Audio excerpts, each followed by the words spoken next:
Hello मेरे प्यारे दोस्तों, आप सभी को मेरे यूट्यूब चैनल कहानी का खजाना में स्वागत करती हूँ। आई होप आप सभी लोग खुश होंगे, स्वस्थ होंगे। चलिए दोस्तों, आज आप सबको मैं एक नई कहानी सुनाती हूँ। अनीता शादीशुदा थी और वो मेरी पत्नी की छोटी बहन यानी कि मेरी साली थी। वो 30 साल की है, लेकिन उसे देखकर लगता है कि वो कोई 21-22 साल की होगी।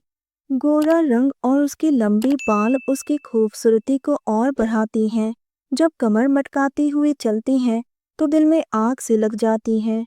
मुझे उसके नज़रों से ऐसा लगता था जैसे कि वो मुझे चाहती हैं। हम दोनों के बीच बहुत ही हंसी मजाक होती रहती है। कभी कभी तो मैं हद से आगे बढ़कर ही मजाक करता था, लेकिन उसने कभी अपनी सीमा पार नहीं की थी और उसकी यही अदाएं मुझे उसकी तरफ खींचती थी। हुआ यूं कि एक दिन मेरी साली के पति यानी कि सारू भाई को ऑफिस के किसी काम से बाहर जाना पड़ा और मैं उन्हें सुबह स्टेशन पर छोड़ने गया। भाई साहब ने कहा, अनीता घर पर अकेली रहेगी, जरा आप उनका ख्याल रखना। मुझे आने में 1 महीने तो लग ही जाएंगे। हो सके तो उसे एक फोन कर लेना, नहीं तो घर जाकर आना। मैंने कहा ठीक है और मैं वहीं से ऑफिस चला गया। शाम को ऑफिस से लौटने में मुझे काफी देर हो गई। तब रात के 8 बज चुके थे।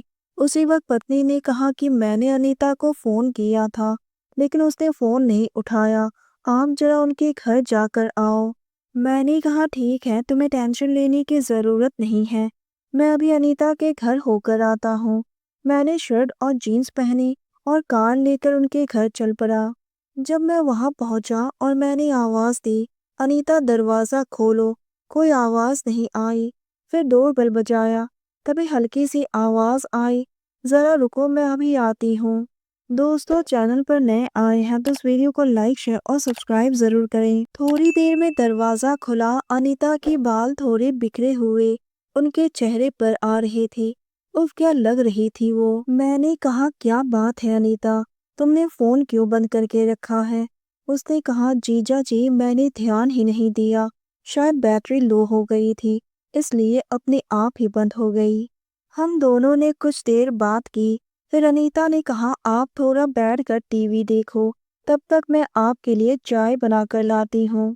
मैं चुप रहा और उन्हें देखने लगा। वो धीरे धीरे किचन की ओर चल रही थी। उसके बाद उसने मुझे चाय दिया और वो अपने कमरे में चली गई।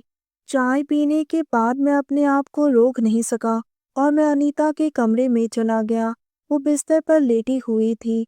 मैंने पूछा, अनीता क्या बात है, तुम कुछ परेशान से लग रही हो।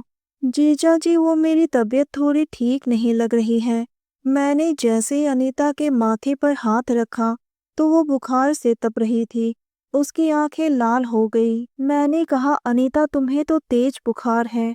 मैंने अपनी पत्नी को फोन किया और अनीता के बारे में बताया तो उसने कहा कि आज रात आप अनीता के घर में ही रुक जाओ।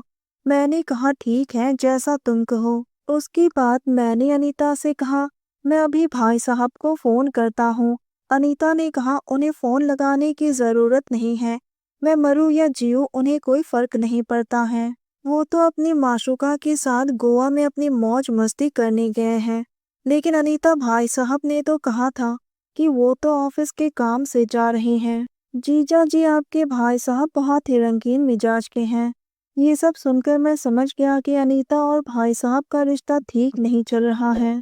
अनीता बुरी तरह से कांप रही थी। मैंने उसे बुखार कम होने की दवाई दी और फिर मैं अनीता के कंबल में घुस गया और उन्हें अपनी बाहों में भरकर गर्माहट देने की कोशिश की। 1 घंटे के बाद धीरे धीरे अनीता का बुखार कम हो गया। फिर भी वो मेरे सीने से अलग होने का नाम नहीं ले रही थी। उसने मुझे कस के पकड़ रखा था। मैं अच्छी तरह से समझ गया कि अनीता क्या चाहती है। उसके बाद हम दोनों कब एक दूसरे के साथ वो सब में खो गए पता ही नहीं चला। वो मेरी तरफ देखने लगी। अनीता के मुंह से सिसकारियां निकल रही थी। अनीता ने मुस्कुराते हुए कहा, आपका बहुत बहुत धन्यवाद जीजा जी। जो खुशी मुझे अपने पति से मिलनी चाहिए वो मुझे आपने दिया। सुबह होते ही मैं अपने घर जाने लगा तो अनीता ने कहा, जीजा जी कल रात आप फरिश्ता बनकर आए और मेरी हर कामना को पूरी कर दिया। सच में आपका दिल बहुत ही बड़ा है। दोस्तों, आप सबने अपना कीमती समय निकालकर इस वीडियो को सुना, इसके लिए आप सभी को धन्यवाद करती हूँ। धन्यवाद दोस्तों।